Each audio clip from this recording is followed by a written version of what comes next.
देखो, पहली बात तो ये कि मुझे तुमसे मोहब्बत है। जी हाँ दोस्तों, आजकल काजल राघवानी खेसारी लाल यादव को याद किए बिना एक दिन भी नहीं रुक रही है, बल्कि कभी वीडियो तो कभी रील्स के माध्यम से खेसारी लाल यादव को मिस करती रहती है। जी हाँ नमस्कार दोस्तों, मैं आपका न्यूज वाला छोटा सा बउआ बोल रहा हूँ। और दोस्तों, इन दिनों काजल राघवानी खेसारी लाल यादव के लिए कुछ ज़्यादा ही दीवानी बन गई है, क्योंकि हर वीडियो में खेसारी लाल यादव के लिए प्यार ही नज़र आ रहा है। और दोस्तों, आप यह वीडियो में देख सकते हैं कि कैसे काजल राघवानी के प्यार को खेसारी लाल यादव कुछ ज़्यादा ही मजाक उड़ाते नज़र आ रहे हैं।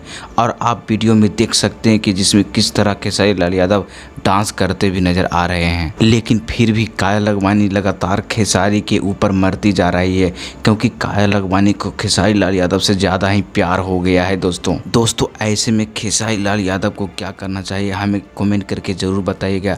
और आप भोजपुरी में सबसे बेस्ट एक्टर और सिंगर किसे मानते हैं, वो भी कमेंट ज़रूर कीजिएगा और बउआ के चैनल को कर दीजिएगा।